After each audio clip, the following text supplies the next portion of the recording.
आपके सामने ray optics का एक और टॉपिक लेके आया हूँ जो कि बहुत ही मोस्ट इम्पॉर्टेंट टॉपिक है। Why? Because this topic is theoretical as well as practical. आपको ये बोर्ड एग्जाम में तो इसके मान लीजिए क्वेश्चन तो आने ही हैं, बट आपको ये प्रैक्टिकल भी करने हैं क्लास 12th के। तो इसलिए बच्चों ये बहुत इम्पॉर्टेंट है और इसको ध्यान से आप लोग समझिए। अभी पहले हम लोग समझें कि टॉपिक है क्या हमारा, रिफ्रैक्शन थ्रू अ प्रिज्म, है ना। तो आज हम लोग डिस्कस करेंगे रिफ्रैक्शन थ्रू अ प्रिज्म। और प्रिज्म होता क्या है, first of all discuss about that the what is prism. तो a prism is a transparent medium bounded by two plane surface inclined at an angle. ठीक है, prism एक क्या है, ट्रांसपेरेंट मीडियम है। जैसे आपने लेंस पढ़ा था वैसे ही प्रिज्म भी एक ट्रांसपेरेंट मीडियम है, जो कि वो ग्लास या प्लास्टिक फाइबर या ग्लास, अमूमन ग्लास का ही बना होता है। ठीक है, it is made up of glass and has triangular cross section. जैसे आप यहाँ पे देखिए, two triangular means two triangle, फिर ये क्या है आपका प्लेन, इस प्लेन और एक बॉटम साइड प्लेन। तो ये सरफेस से घिरा हुआ है जिसको हम लोग प्रिज्म कहते हैं। और हम लोग फ्रंट का ही एक पोर्शन देखते हैं जिसको हम लोग प्रिंसिपल सेक्शन कहते हैं। ठीक है, तो इस तरीके से प्रिज्म आपका होता है। अब हम लोग प्रिज्म से जो डायग्राम, मतलब लाइट ट्रेवल करेगा उसका डायग्राम अच्छे से समझ, और एक एक पॉइंट नोट करके हम लोग डेरिवेशन भी करते हैं। ठीक है, तो ये आपका हो गया एक ट्राइंगुलर प्रिज्म और ए बी सी। ठीक है, ये आपका ट्राइंगुलर प्रिज्म हो गया ए बी सी। अब इसमें जो वर्टेक्स होता है वही प्रिज्म का एंगल भी होता है। ठीक है, तो अब जैसे हम एक रे ले लेते हैं जो कि इंसिडेंट करेगा। ठीक है, तो इंसिडेंट किया और इंसिडेंट करने के बाद अब ये क्या है, रेयरर टू डेंसर, है ना, रेयरर टू डेंसर जा रहा है। तो हम लोग पहले नॉर्मल ड्रॉ कर लें। क्या ड्रॉ कर लें, नॉर्मल। तो नॉर्मल ड्रॉ करेंगे, ये नॉर्मल ड्रॉ किया। ठीक है, तो क्या होगा, bend toward the normal, bend toward the normal, normal की तरफ झुकेगा। आपको मालूम ही है, मैंने light travel from rarer to denser. अब यहाँ पे झुक चुका है एक बार, अब ऐसे ही लाइट जाएगी सीधी। ठीक है, ये गई। आफ्टर देन फिर अगेन क्या होगा, ये नॉर्मल ड्रॉ करेंगे और जो लाइट है वो अब ट्रेवल करेगी कहाँ पे, जो है denser to rarer, denser to rarer. अब क्या होगा, bend away the normal, normal से दूर चली जाएगी ये। ठीक है, तो ऐसे में इस रे को हम लोग बोलते हैं क्या, इंसिडेंट रे, इंसिडेंट रे।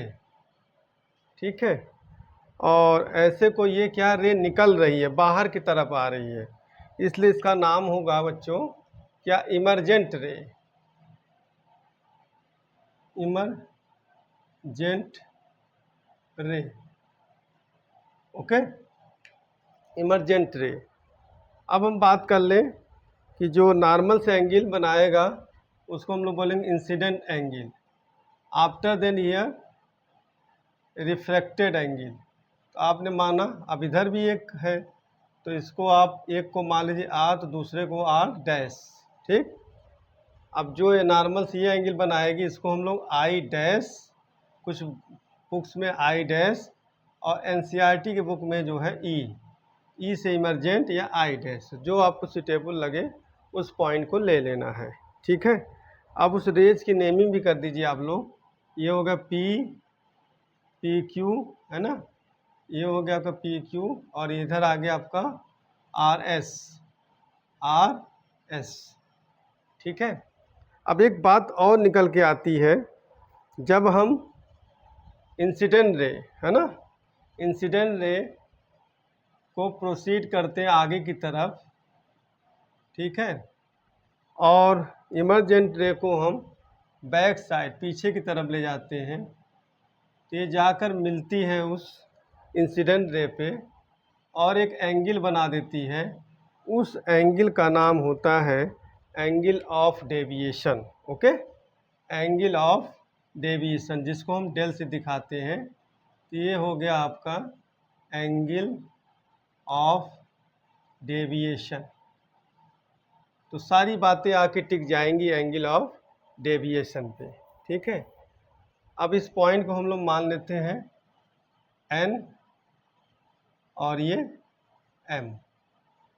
ठीक, तो इस तरीके से आपका ये डायग्राम कंप्लीट हो जाता है। इमरजेंट और एंगल ऑफ डेविएशन के बीच में रिलेशन निकाला जाए।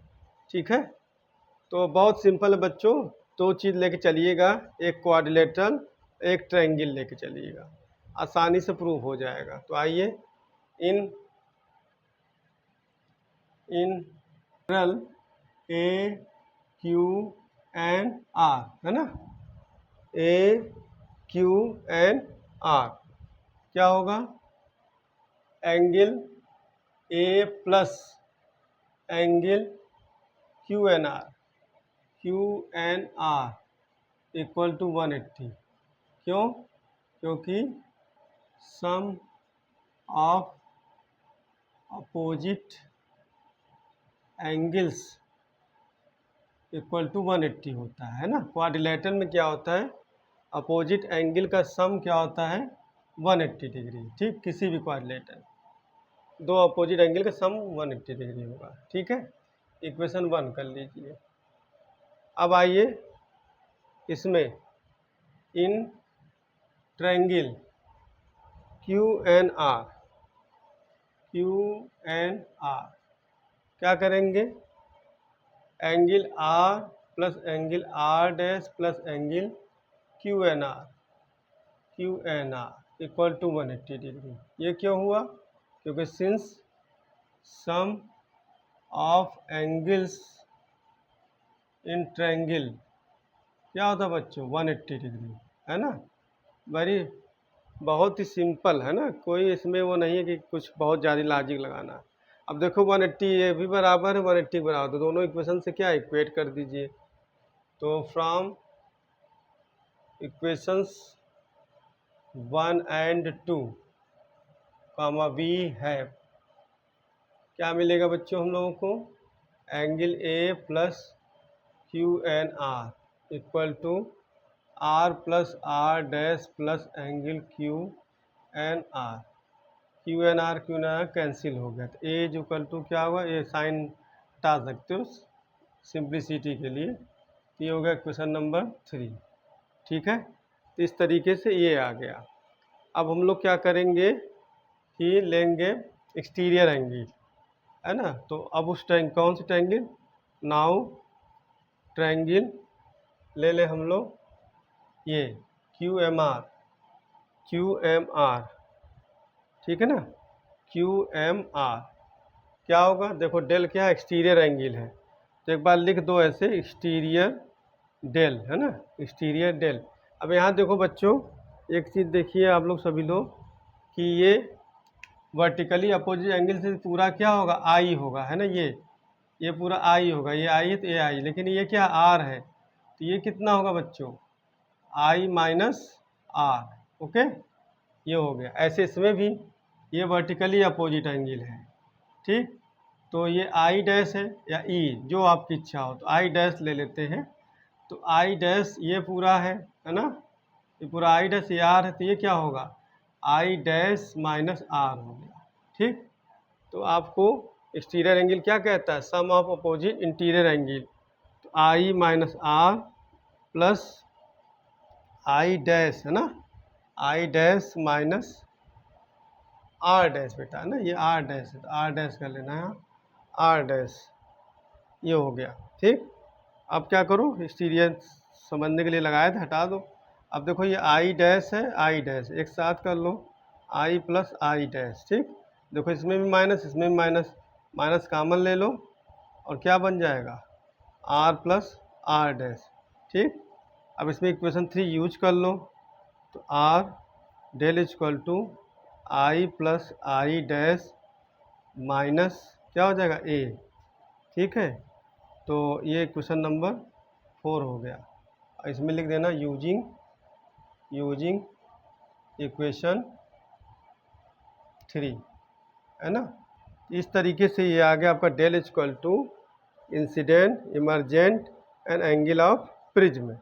ये हो गया आपका एंगल ऑफ डेविएशन। तो this is the relation between. इसको आप ऐसे भी लिख सकते हो, इसको इधर ट्रांसफ़र कर दो तो del A plus equal to I plus I dash. तो कभी ये भी प्रूव करने कह दे तो आप कर दीजिएगा।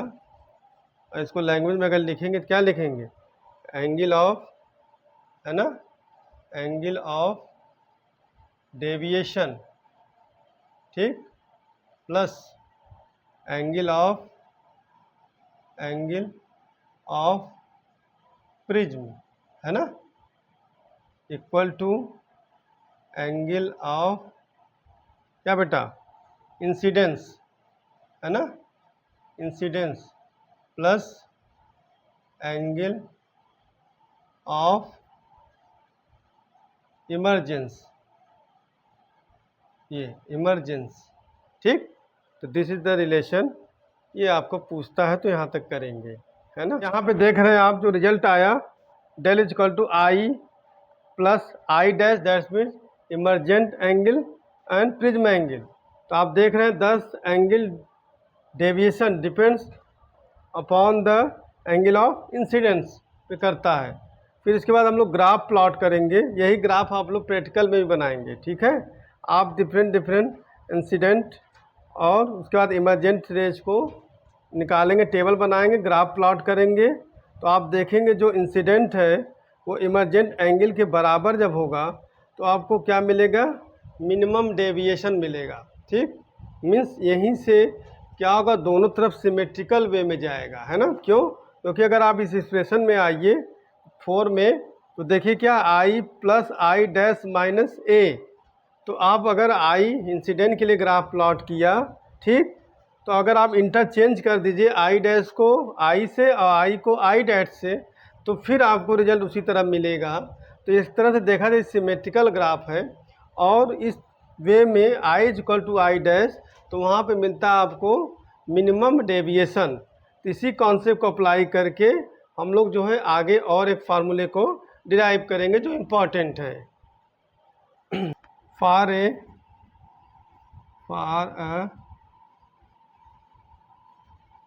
सिमेट्रिकल, है ना, सिमेट्रिकल ग्राफ के लिए तो क्या हो जाएगा, I is equal to I dash, R equal to R dash, then del equal to del M. तो मिनिमम डेविएशन हो जाएगा आपका। डेविएशन क्या हो जाएगा, मिनिमम डेविएशन कब, जब I equal to I dash और R equal to R dash हो जाए। अब इनको हम इक्वेशन 3 और 4 में यूज करेंगे, ठीक है। तो using this in equation 3 and 4, तो इक्वेशन 3 में देखिए रखते हैं R equal to R dash, तो ए इज इक्वल टू क्या हो जाएगा, 2r, ठीक ना। आर इक्वल टू क्या हो जाएगा, a बाई 2, ठीक। अब ऐसे आ जाओ इसमें इक्वेशन नंबर 4 में। इक्वेशन नंबर 4 में आपको क्या मिलेगा, डेल इक्वल टू आई, तो 2i हो जाएगा माइनस a, ट्रांसफ़र करेंगे तो क्या हो जाएगा, del plus a equal to 2i। I is equal to क्या हो जाएगा बच्चों, डेल, तो ये मिनिमम डेविएशन, तो यहाँ डेल एम लिखना होगा, ठीक है, डेल एम। जैसे आप I is equal to I dash लिखा, del M plus A by 2। अब इन दोनों एंगल्स को क्या है, स्नेल लॉ में यूज करके हम लोग रिफ्रैक्टिव इंडेक्स निकाल लेंगे, ठीक है। तो फ्रॉम स्नेल्स लॉ क्या था बच्चों, mu is equal to sine I upon sine are.